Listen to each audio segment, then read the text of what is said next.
And with that information, fighting anti-Semitism is not just a Jewish problem. Experts say it's a problem everyone has to take on. Today, the American Jewish Committee released its landmark State of Anti-Semitism in America 2023 report. It reveals some dramatic insights into how both the Jewish community and the general public view anti-Jewish hatred today. Dov Wilker is the regional director of the AJC. He joins us now live to provide some of the perspective on these new numbers and statistics that have come out. Mr. Wilker, thank you so much for joining us. And I want to run past you a couple of these statistics. 63% of American Jews say they feel less secure living in the U.S. than they did a year ago. It's a big jump from the previous year. It was 41%. The year before that, it was 31%. So almost you look at that root cause of that jump, what do you see behind that? You know, our survey, which was released earlier today, took place starting October 5th. October 7th was the date that Hamas committed the terrible terrorist attack against the people of Israel, which inflamed anti-Semitism that was already at an unprecedented level. So you take events happening in the Middle East and actions taking place here in the United States, and it sets aflame the rise of anti-Semitism that we've continued to experience. You talk about here in the U.S., almost half of American Jews have changed their behavior in some way, at least once in the past year, out of fears about anti-Semitism. So what are some of the changes that you're seeing out of folks?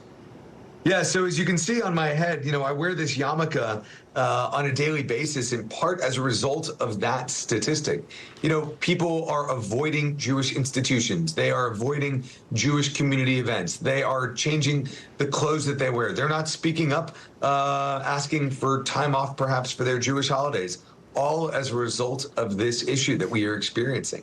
And it's even worse for young people. Those between the ages of 18 and 29, the numbers are higher. And for those on college campuses and even in high schools across the United States, we are seeing young people especially change those behaviors. Yeah, and that age group plus a total 1/4 of American Jews have been the target of anti-Semitism in the last year. That coming out of your report. Tell me about that trend. Yeah, it's really astonishing. I mean, people are experiencing anti-Semitism in person as well as online, and it's not just here in the United States. These events are taking place all around the world. And so what we're seeing in the United States, though, is a direct impact on Jewish people, on Jewish students.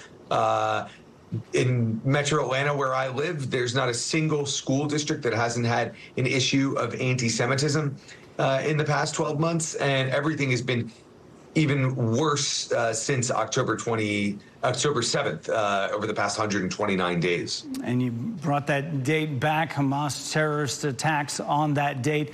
Folks here in America say they felt less safe in the U.S. Since that massacre. That brings it a little closer to home than they've normally seen. Yeah, unfortunately, this is one of the trends about the rise of anti-Semitism, that when Israel is at war, people target Jews.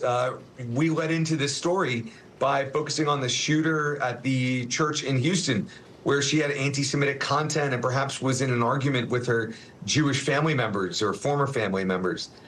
Unfortunately, people take out their aggression on Jews because of what's going on there. And it's not just Jews. There are churches that have been vandalized because of the language of supporting Israel. There are swastikas being spray painted across the United States. You know, sadly, if you can see anti-Semitism, the likelihood is that you have witnessed it in the United States in the past 4 months. Conversation is key to awareness. Dov Wilker, thank you so much for your time today. We appreciate it. Thank you for having me.